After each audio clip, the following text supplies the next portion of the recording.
Interstellar നക്ഷത്രങ്ങൾക്കിടയിലൂടെ 2014 Christopher നോളന്റെ സംവിധാനത്തിൽ മാത്യു മക്കനഹെ, അന്ന ഹതാവെ മുതലായവർ അഭിനയിച്ച science fiction EPIC thriller ഫിലിമാണ് ഇന്റർസ്റ്റെല്ലർ.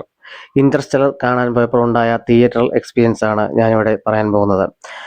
ലൈഫ് ടൈം എക്സ്പീരിയൻസ് അഥവാ ഇമ്മേഴ്സീവ് എക്സ്പീരിയൻസ്, അതിൽ കൂടുതലൊന്നും പറയാനില്ല.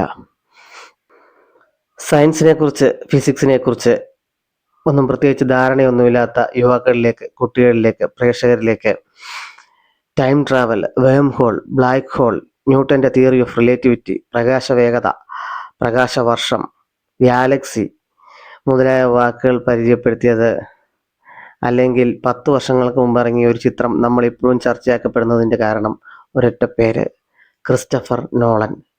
അല്ലെങ്കിൽ ക്രിസ്റ്റഫർ നോളന്റെ ചിത്രം ഇന്റർസ്റ്റെല്ലർ.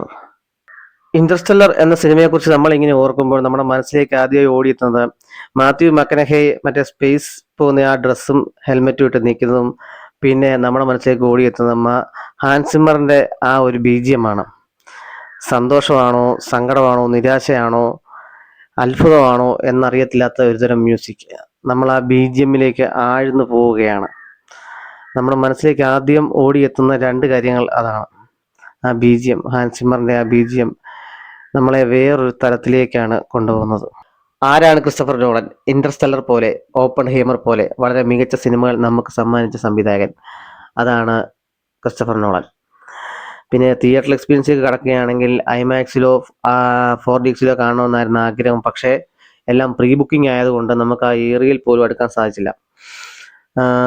പക്ഷേ നോർമൽ തിയേറ്ററിലാണെങ്കിൽ പോലും നല്ല എക്സ്പീരിയൻസ് ആണ് ലഭിച്ചത്. പത്തനംതിട്ട ധന്യരമ്യയിലായിരുന്നു ഞാൻ കണ്ടിരുന്നത്. കയറിയപ്പോൾ ഒരു വിഷമം ഉണ്ടായിരുന്നെങ്കിലും പക്ഷെ കണ്ടു തുടങ്ങിയപ്പോൾ നമുക്ക് കുഴപ്പമൊന്നുമില്ലായിരുന്നു. നല്ല മികച്ച എക്സ്പീരിയൻസ് ലഭിച്ചു. പ്രത്യേകിച്ച് ആ സ്പേസ് ഷിപ്പ് ഡോക്കിംഗ് സീനും ആ വാം ഹോളിലേക്ക് കടന്നിട്ട് ആ ഇങ്ങനെ സ്പീഡിൽ പോകുന്ന സീനുകളൊക്കെ, നമുക്ക് ആ റേസ് ഒക്കെ ഇങ്ങനെ നമ്മുടെ മുന്നിലേക്ക് ഇങ്ങനെ വരികയും പല പല ഗ്രഹങ്ങളൊക്കെ ഇങ്ങനെ മാറിപ്പോവുകയൊക്കെ ചെയ്യുന്ന ആ സീനുകളൊക്കെ ഇല്ലേ, അതൊക്കെ വളരെ മികച്ച ഒരു ഗംഭീരമായിട്ടുള്ള എക്സ്പീരിയൻസ് ആണ് നമുക്ക് തന്നത്.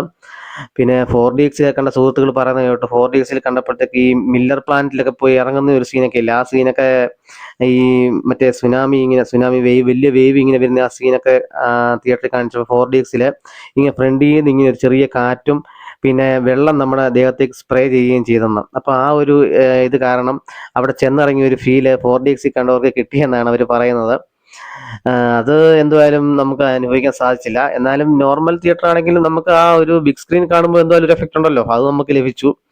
ആ മില്ലർ പ്ലാനറ്റിൽ പോകുന്ന ആ സീനും പിന്നെ ആ ഡോക്കിംഗ് സീനും കാര്യങ്ങളും, പിന്നെ നമ്മൾ സ്പേസിൽ ചെന്നിട്ടുള്ള ആ കാര്യങ്ങളൊക്കെ നമുക്ക് ബിഗ് സ്ക്രീനിൽ കാണുമ്പോഴാണ് അതിൻ്റെ ശരിക്കുള്ള എഫക്റ്റ് കാണുന്നത്. നമ്മൾ നേരിട്ട് ചെന്നിറങ്ങിയ ഒരു ഫീലാണ് ഈ പടത്തിൽ നമുക്ക് ലഭിക്കുന്നത്. എന്തായാലും ലൈഫ് ടൈം എക്സ്പീരിയൻസ്, അതിൽ കൂടുതൽ നമുക്കൊന്നും പറയാനില്ല. Life time experience. ഇനി ഇങ്ങനൊരു സിനിമ ഇറങ്ങുമെന്നോ ഇനിയും നമുക്ക് ഈ സിനിമ ബിഗ് സ്ക്രീനിൽ കാണുവാൻ സാധിക്കുമോ എന്നും അറിയില്ല. പക്ഷെ എന്നിരുന്നാലും ഒറ്റ വാക്കേ പറയാനുള്ളൂ, ലൈഫ് ടൈം എക്സ്പീരിയൻസ്.